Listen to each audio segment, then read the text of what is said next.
In this video, we're going to look at how to mount a scope to our new optics-ready 1866 multi-pump.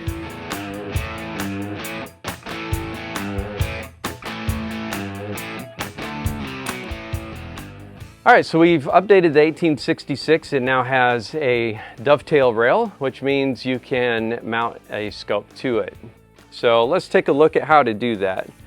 The first thing that you'll need is a scope. And so here I have a 4x32 scope. And then you'll also need scope rings, and you usually have to put these on your scope. So usually what I'll do is just go ahead and set the base rings on. Make sure that the screw is on the same side that you want it on and that they're on the same side of the scope. You'll want to make sure that one turret points up and the other turret points to the right. And we're just going to loosely fit this in. You can certainly be a lot more scientific than this on mounting a scope. We're just going to cover the real basics here. This will get you pretty well on target, especially if you just shoot at a known distance all the time. You don't want to snug these down just yet. You want to be able to rotate that and be able to slide these forward and back just a little bit. So now that we've got the rings just loosely on here to where we can kind of slide them around, the next thing you want to make sure is that these clamps are just slightly loose.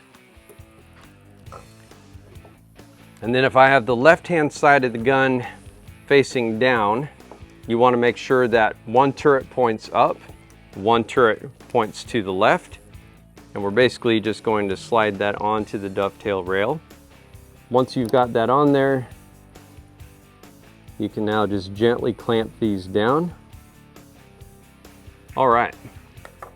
So once you've done that, you now just kind of want to look down the scope and make sure that your crosshairs are properly up and down.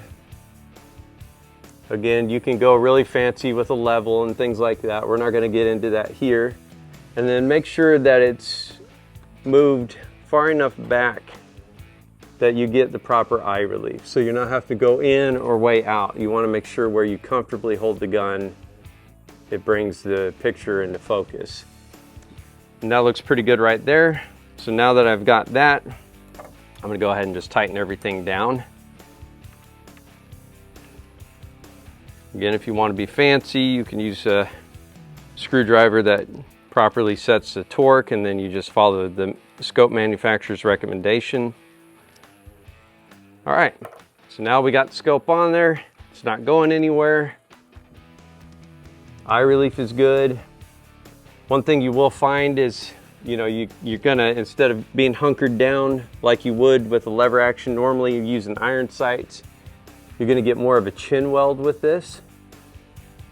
So that is one thing to be aware of. Make sure that before you go too hard in the paint on adjusting things, make sure that you can operate the safety. Also make sure that you can operate the bolt. We're ready to actually get to shooting. So we'll talk about how to adjust the scope. So to get ready for that, we'll take the covers off here. So as far as accuracy with your gun, I'm just gonna go ahead and say it. BBs, don't waste your time with them. If you want accuracy, you're gonna wanna go with lead pellets. All right, so I've got some dome style lead pellets here. Sometimes you have to play around with the brands and styles to get the best accuracy. That's part of the process. So just be aware of that going into it. You shoot a cheap, misformed pellet, you're probably gonna get that kind of result downrange. So you wanna look for pellets that are clean, they're bright, and they got nice consistent heads and skirts. So let's get these on target. Now, when you're shooting for the first time with a scope, when you first mount it, you might want to have a big sheet of cardboard down there. You also want to make sure that you got a target where you're going to see your impacts. So the shoot and see style targets are pretty nice to have for this application. So I'm going to go ahead and pump this up 10 times. And again, you want to make sure you're coming all the way to the top of the stroke. And a squirrel hunting tip is when you're doing that, watch the trees. I can't tell you how many times I've seen a squirrel wag his tail when you're pumping. A lot of people would naturally assume that the noise of the multi-pump would scare them away, but it depends on how much hunting pressure and how many times you've missed them in the past. All right, my squirrel hunting tip of the day, boys and girls. Alrighty, let's put our eyes on. It's an air gun that shoots subsonic. We don't need ears. I would recommend that you get like a rolled up sweatshirt, a towel or something, just to give yourself a little better edge in shooting accurately. So I'm just gonna try to find where I can hold this fairly steady, and we're gonna let her rip. And you're gonna aim for the bullseye and the target every time you shoot. Don't change your point of aim.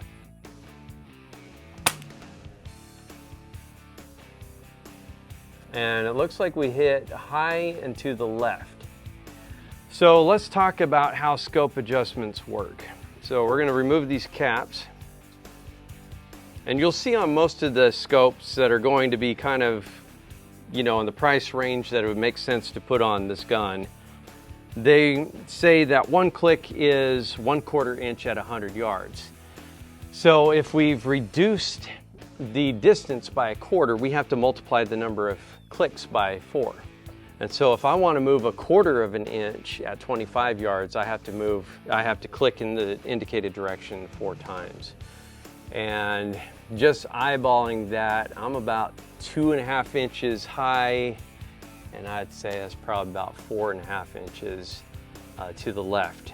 And so you want to move the scope in the direction. So if I'm shooting high, I need to shoot lower. If I'm shooting to the left, I need to move it to the right. And so if I want to move at 4 inches, it's going to be 16 clicks per inch. So that's what, 64, just to kind of get me in the ballpark. So we'll move it to the right first.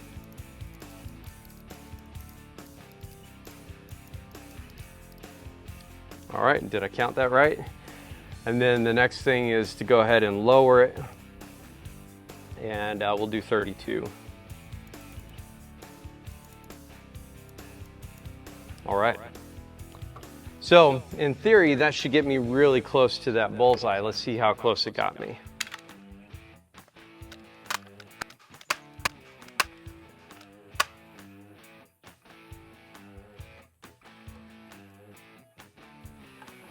So let's see where we land here.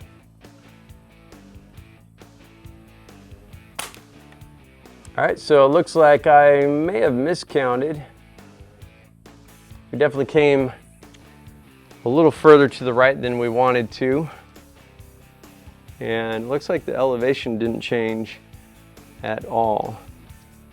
And that is one thing I will point out about a lot of these lightweight, inexpensive scopes. They don't track very well.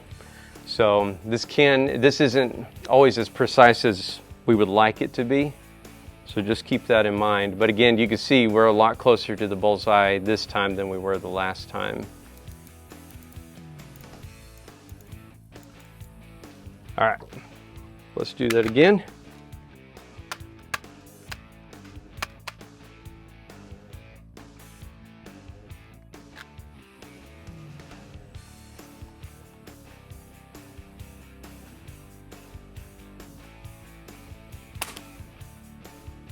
All right, and we are on the green, and you can see height-wise we're good. We could come just a little bit more to the left. So we're gonna do 4 to the left, and I'm gonna stay good on my elevation. Now, I will point out, I've been shooting for decades at this point in time, and I know when I pull a shot. If you're not that familiar with shooting, you actually, each time I've taken one shot, you probably want to shoot between 3 and 5, and you're going to shoot groups basically. And once you get proficient at shooting, you can do like I'm doing and just shoot one. So I'll throw that out there. The proper way is to go ahead and probably shoot 3 to 5.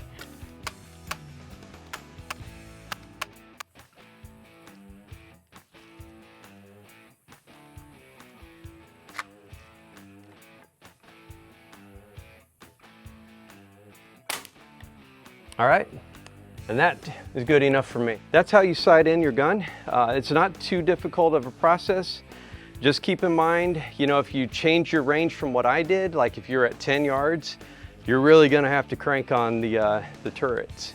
So Another thing is, let's say you are shooting and your gun isn't as accurate as you would like, and you know you're shooting from a rest, you know you're not part of that equation. The other part of that equation could be either a dirty barrel, so go ahead and clean your barrel, check your scope mounting, make sure nothing's loose, and then the last thing to try is to go ahead and try a different brand of pellets. You know, try maybe even a different style or a different weight. A lot of times lightweight pellets are shot by beginners because they shoot fast, but they don't always carry down range very well. So something about 8 to 10 grains usually does pretty well with this 1866. If you're shooting a break barrel, push that closer to the 10 grain range, and that can really help you get on target and stay on target. So I hope this video has been helpful. Again, this is not the end all be all in scope mounting. It can get much more complicated than this, but as you can see, you can definitely hit what you're aiming at doing it like this. If you have any other questions on mounting a scope or any other questions on our products, be sure to reach out to us at barraairguns.com.